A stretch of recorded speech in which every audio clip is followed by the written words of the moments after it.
जो पति पत्नी रोजाना संबंध बनाकर सोते हैं, उनके बच्चों के साथ क्या होता है, सच जान लो। घर की दीवारें भी बातें सुनती हैं और घर का माहौल बच्चा सोखता है। जब पति पत्नी के बीच संबंध केवल एक औपचारिकता न होकर एक गहरा भावनात्मक और शारीरिक जुड़ाव होते हैं, तो इसका सीधा असर घर की साइकोलॉजी पर पड़ता है। अक्सर लोग सोचते हैं कि बच्चों को इन सब बातों का क्या पता, लेकिन हकीकत यह है कि बच्चा शब्दों से ज्यादा एहसास को पकड़ता है। जिस घर में पति पत्नी के बीच आत्मीयता होती है, वहां का तनाव, स्ट्रेस लेवल शून्य होता है।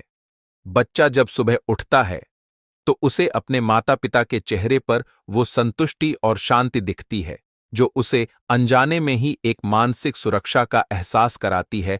एल विज्ञान कहता है कि माता पिता के खुश रहने से घर में ऑक्सीटोसिन का संचार होता है। यह सिर्फ पति पत्नी के लिए नहीं, बल्कि उस घर में पलने वाले बच्चे के मस्तिष्क विकास के लिए भी जरूरी है।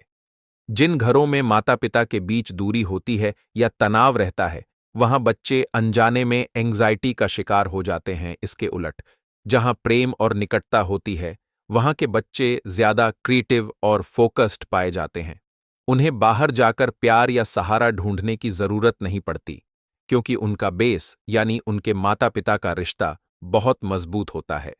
वे रिश्तों की गरिमा और प्रेम की परिभाषा अपने माता पिता के व्यवहार से ही सीख लेते हैं। सच तो ये है कि एक बच्चे का व्यक्तित्व उसके माता पिता के बंद कमरे के रिश्तों की परछाई होता है।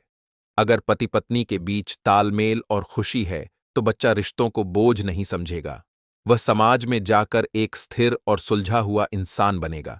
आपकी आपसी निकटता केवल आपकी जरूरत नहीं है, यह आपकी संतान के उस आत्मविश्वास की नींव है जो उसे दुनिया के सामने डटकर खड़े होने की ताकत देती है। याद रखिए, एक खुशहाल जोड़ा ही एक खुशहाल इंसान को जन्म दे सकता है और पाल सकता है। आपकी निजी खुशी आपके बच्चों का सबसे बड़ा सौभाग्य है।